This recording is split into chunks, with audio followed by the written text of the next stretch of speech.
Cowboys need Dak Prescott more than Dak Prescott needs the Cowboys. From a business standpoint, they have to play nice with Dak because Dak has all the leverage. Can't franchise tag him. He has a no trade clause. He's hitting the cap for a crazy amount of money. Dak Prescott not only has the leverage from a business perspective, but also from a production standpoint. The only thing Dak Prescott hasn't done is win a Super Bowl. And last I checked, there's a lot of legendary quarterbacks that never won a Super Bowl. There's a lot of legendary quarterbacks like John Elway that didn't win a Super Bowl until the last 2 years of his career. So there's still a lot of football left for Dak Prescott. He has to win, and winning cures all. And if he does, he can find himself amongst some of the great. He could be a potential Hall of Famer. Look at the numbers. I'm not going to bore you guys with all the numbers. You guys do your own freaking research. Dak Prescott through 8 years, compare him to Drew Brees, Tom Brady, Ben Roethlisberger, add others in there and see where he matches up. It's identical, or in some categories, even better. I don't often agree with Brandon Marshall, but in times like this one, he's dead on the money. And this is actually a point that I introduced earlier this season when we compared Dak Prescott's career to Peyton Manning's career for the first 8 years. Now, we didn't actually take a look at the other guys that he mentioned, so what I want to do is actually do the homework and see exactly what it is that Brandon Marshall was talking about.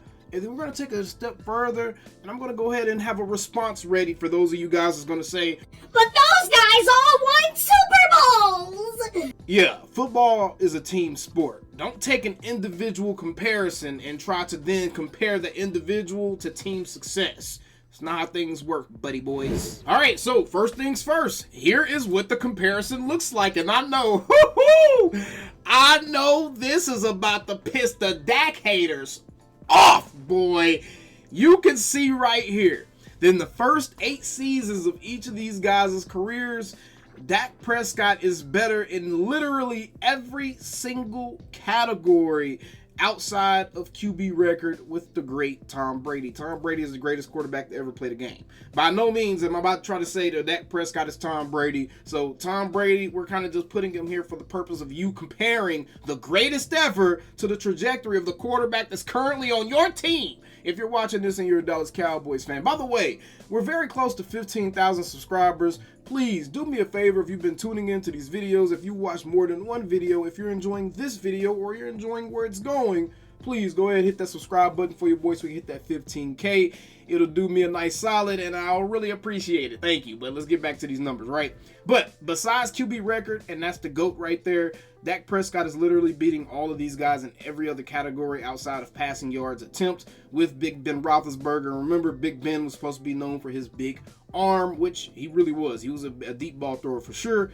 And those of you that like to say the dink and Dak, that narrative gets killed here as well, because if you look at some of the most prolific passing quarterbacks in NFL history, Dak is actually pushing the ball down the field a little bit further than they are. He's averaging more passing yards per game. He has more passing touchdowns to this point in his career. He has way less interceptions to this point in his career. For those of you that are going to say, oh, the game is different, explain the interception part then. If they're throwing the ball more, they should be turning the ball over more as well, right? Why does Dak Prescott have 12 less interceptions than the GOAT in the same amount of games?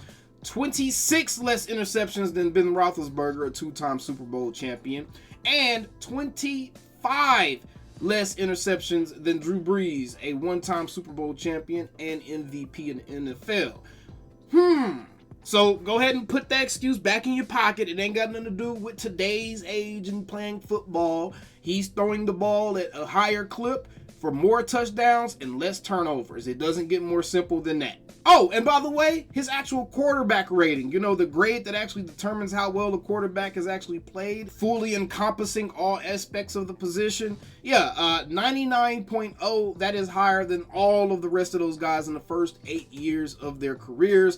Obviously, he has way more rushing statistics than those guys as well. So by those standards, Dak even looks like a dual threat quarterback compared to these dudes. But either way, Dak Prescott undoubtedly has way better career stats than pretty much all of these guys, even the great Tom Brady. And again, I already know what the next argument is going to be. It's going to be those guys won Super Bowls.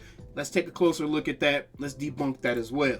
First things first, Drew Brees won his Super Bowl. He was 30 years old, and he's the only one out of all of these guys in which his Super Bowl run actually looks as if he carried his team. Because if you look at the New Orleans Saints, the year that they won the Super Bowl, they had a number one offense. They literally had the number one offense in the league, and their defense was not very good at all. They had a 20th ranked defense in scoring, and just overall, it wasn't a good defense, right? So Drew Brees really did carry his water and led that team to a championship. But again, he was 30 years old when it happened. Dak is turning 31 years old this year and has plenty of meat left on the bone. Pause. Let's take a look at Ben Roethlisberger's Super Bowl, shall we? Let's take a look at how those Super Bowls actually look, because revisionist history is a dangerous drug. Because if you actually look at it, the 2 years in which the Steelers won the Super Bowl, let me make sure that y'all can see this on my screen because I don't want no excuses whatsoever.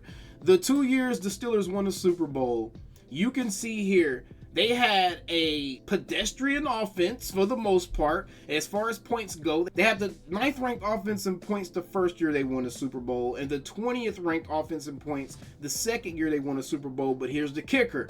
Both years, their defense led the way. For those of y'all that feel like quarterbacks are supposed to be the end-all, be-all determining factor to getting to a Super Bowl, maybe actually winning the game, maybe doing what we saw Patrick Mahomes do this year. I think what Patrick Mahomes did this year was damn near the perfect blueprint for what you want your quarterback to be contributing to a championship team. You want a stout defense that is giving your offense a chance to stay in the game, that's not allowing the other team to just score a ridiculous amount of points or to let the game get away from them. The Chiefs offense kept them in the game. They had a consistent run game that allowed them to control the clock when they needed to, and Patrick Mahomes made the plays when he needed to make the plays. That's something that we need from Dak Prescott, is just for him to make the plays when it's actually time to make the plays. But he hasn't gotten the help from a stout run game or just this dominant playoff defense like other quarterbacks have gotten. And that's the whole point here, because you can see that the Steelers literally had the number one defense in both points and yards for 2008 when they won a Super Bowl. And then they had the 3rd and 4th ranked defense respectively for points and yard in 2005 when they won the Super Bowl. And then again, obviously the Patriots had Tom Brady, so he's the GOAT. We're not trying to make Dak Prescott into the GOAT here, right? So Tom Brady's just really here so we can see the scale of like what even the best quarterback in history needed, right? Even when Tom Brady won his Super Bowls earlier in his career, before his late 30s, before his mid to late 30s phase of his career, even when Tom Brady won his Super Bowls, you can see that the Patriots had the number 6 scoring defense, the number 1 scoring defense, the number 2 scoring defense, the number 8 scoring defense, the number 1 scoring defense, the number 7 scoring defense in those years. And if you look at the takeaways, they had the 8th, the 2nd, the 3rd, and the 5th defense in takeaways for 4 out of 6 of those Super Bowls. So even this is showing you that even the GOAT Tom Brady was a benefactor of complimentary football, of the old saying, defense wins championships. And usually, once the defense would put Tom Brady in position to be able to win a game, Tom Brady was going to burn you. That's the difference here. Again, the only thing that we're really waiting to see from Dak Prescott is him to have some playoff success, but we also need to see the Cowboys put a complete team around him in which the team shows up. When there's a time when the entire team shows up, and there are no excuses to be had because the offense has weapons at all the levels that it needs to have weapons. It has a run game. It has more than just one receiver. It has a healthy offensive line. The defense isn't making boneheaded penalties, or the defense isn't giving 40-something points up. There's been probably, again, I keep saying this on every video, there's probably been like one game that you can legitimately look at and be like, dang, Dak, I wish you would have played a little bit better because we probably had a chance there. And that would probably be the game in which the defense held San Francisco to like 19 points or something like that, 13 points. It was something really, really low, but the offense just couldn't get going because we had Kellen Moore calling plays, right? So again, even then, there was somewhat of an excuse. But by all metrics, all it would take, like B. Mar said, man, all it would take is one Super Bowl for Dak Prescott,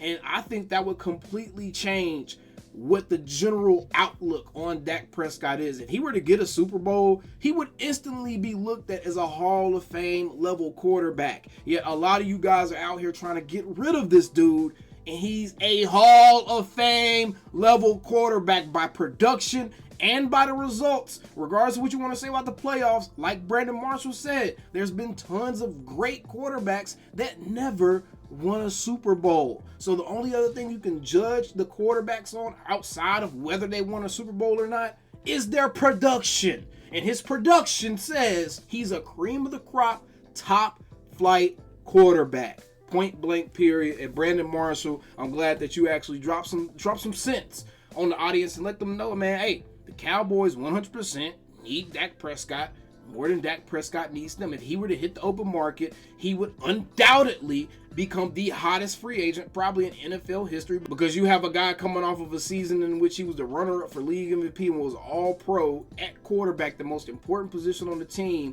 and by all accounts he has all the intangibles and understands the game from a mental aspect that would give any organization the confidence to believe that this is the dude that they want to lead their team. I'm sorry all you casual fans out there don't understand the context of the NFL. I'm sorry you don't understand the context of what a franchise quarterback is. I'm sorry you don't understand what a window actually is for an NFL team. I'm sorry that you don't understand that you do not get rid of an MVP caliber quarterback playing at the top of his powers in the middle of your championship window, when you have young guys about to come into their prime, people getting signed and locked up. You don't get rid of a quarterback when your team is in that type of stage. The only time you get rid of a quarterback is due to injury, age, play degradation, or they just don't understand how to play quarterback in the NFL. And Dak Prescott doesn't have any of those boxes checked. So as far as I'm concerned, y'all can leave that alone. And yes, on X, on here, on any of my platforms,